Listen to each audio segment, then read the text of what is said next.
Hello everyone, welcome to SR tutorials. Friends, ఈ వీడియోలో మనం కొత్త ఏఈఈలకు అందని జీతాలు అంటూ వచ్చినటువంటి ఈ ఆర్టికల్ని గురించి అయితే మనము ఈ వీడియోలో తెలుసుకుందాం.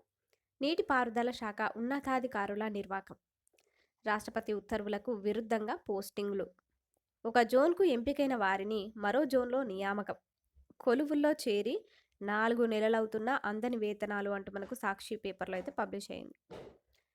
సో దీని గురించి తెలుసుకుందాం. తెలంగాణ రాష్ట్ర నీటిపారుదల శాఖ ఉన్నతాధికారుల నిర్వాకంతో శాఖలో కొత్తగా నియమితులైన అసిస్టెంట్ ఎగ్జిక్యూటివ్ ఇంజనీర్ ఏఈఈలకు వేతనాలు అందని పరిస్థితి నెలకొంది.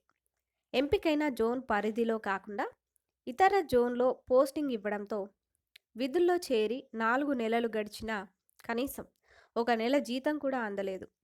126 మంది ఏఈఈలు ఈ అంశంపై ఉన్నతాధికారులకు వినతులు సమర్పించినా తమకు సంబంధం లేదంటూ చేతులు దులుపుకోవడమే కాకుండా కనీసం ఆ సమస్యను పరిష్కరించే ప్రయత్నం కూడా చేయకపోవడంతో వారికి వచ్చే నెలలో కూడా వేతనాలు అందే పరిస్థితి కనిపించడం లేదు.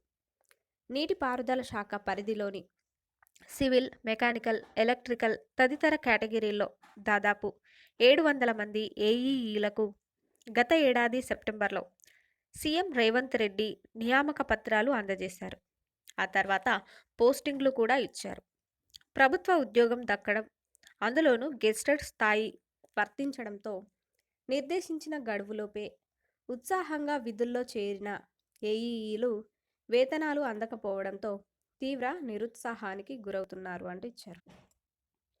ఇక కొత్త ఏఈఈలకు పోస్టింగ్లు ఇచ్చే క్రమంలో నీటిపారుదల శాఖ ఈఎన్సీ కార్యాలయం అధికారులు నిబంధనలకు విరుద్ధంగా వ్యవహరించారు. ఏఈఈ పోస్టులు మల్టీజోన్ కిందకు వస్తాయి. అయితే మల్టీజోన్ 1కు ఎంపికైన వారిని మల్టీజోన్ 2లో, అదేవిధంగా మల్టీజోన్ 2కు ఎంపికైన వారిని మల్టీజోన్ 1లో పోస్టింగ్లు ఇచ్చారు. ఈ అంశంపై అవగాహన లేకపోవడంతో ఏఈఈలు కూడా ఎలాంటి పరిశీలన లేకుండా విధుల్లో చేరిపోయారు. రాష్ట్రపతి ఉత్తర్వులకు విరుద్ధంగా పోస్టింగ్లు జరపడంతో వారికి వేతనాలు ఇవ్వకుండా పబ్లిక్ అకౌంట్స్ అధికారులు పిఏఓ బ్రేకులు వేశారు. నిబంధనలకు లోబడి పోస్టింగ్లు ఇచ్చిన తర్వాతే వారికి వేతనాలు విడుదల చేస్తామని స్పష్టం చేశారు. అదేవిధంగా మనకి ఇక్కడ గుర్తించిన పిఏఓ అధికారులు అందించారు. రాష్ట్రంలో నూతన జోనల్ విధానం అమలుకు సంబంధించిన నిబంధనలు రాష్ట్రపతి ఉత్తర్వుల్లో స్పష్టంగా ఉన్నాయి. ఉద్యోగ నియామకాల ప్రక్రియలో స్థానికేతర నిష్పత్తి 95:5 చొప్పున జరగాలి. కానీ రాష్ట్ర నీటిపారుదల శాఖలో ఏఈఈ పోస్టింగ్ల విషయంలో ఈ నిబంధనకు విరుద్ధంగా ఉన్నతాధికారులు వ్యవహరించారు.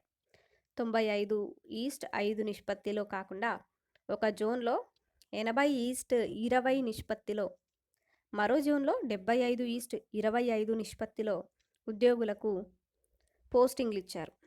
రాష్ట్రపతి ఉత్తర్వులకు విరుద్ధంగా స్థానికేతర నిష్పత్తిలో ఉన్న ఈ వ్యత్యాసాన్ని పిఏఓ అధికారులు గుర్తించారు. రాష్ట్రపతి ఉత్తర్వుల ప్రకారం నిబంధనలను అనుసరించి పోస్టింగ్లు ఇచ్చిన తర్వాతే వేతనాలు చెల్లిస్తామని తేల్చి చెప్పారు. దీంతో 126 మందికి 4 నెలలుగా వేతనాలు నిలిచిపోయాయి. దీనిపై గతంలో ఉన్నతాధికారులకు ఎన్నిసార్లు వినతి పత్రాలు సమర్పించినా ఫలితం లేకుండా పోయింది. దీంతో తాజాగా మరోసారి ఉన్నతాధికారులకు నీటిపారుదల శాఖ కార్యదర్శి, సాధారణ పరిపాలన విభాగంతో పాటు ముఖ్యమంత్రి కార్యాలయంలో వినతులు సమర్పించారు. అదేవిధంగా మనకి ఇక్కడ మంత్రి ఆదేశాలు బేఖాతర్ అంటూ ఇచ్చారు. వాస్తవానికి కొత్త ఏఈఈలకు తక్షణమే జీతాలు చెల్లించాలని నీటిపారుదల శాఖ మంత్రి ఉత్తమ్ కుమార్ రెడ్డి ఈ నెల 8వ తేదీన స్వయంగా సిఎస్కు ఫోన్ చేసి ఆదేశించారు. కానీ ఫలితం లేకుండా పోయింది. దీంతో బాధిత ఏఈఈలు సోమవారం మళ్ళీ జలసౌధకు చేరుకొని ఉన్నతాధికారులకు తమ గోడు వెళ్లబోసుకున్నారు. తమను సొంత జోన్లకు బదిలీ చేసి జీతాలను చెల్లించాలని బాధిత ఏఈఈలు కోరుకుంటున్నారు అంటూ ఈ విధంగా అయితే ఇచ్చారు. ఈ విధంగా అయితే మనకి కొత్త ఏఈఈలకు అందని జీతాలు అంటూ రావడం అయితే జరిగింది. ఫ్రెండ్స్, వీడియో నచ్చినట్లయితే వీడియోని లైక్ చేసి మీ సపోర్ట్‌ని తప్పకుండా తెలపండి. మరిన్ని అప్డేట్స్ కోసం మా ఛానల్‌ని సబ్స్క్రైబ్ చేసుకోండి. Thank you.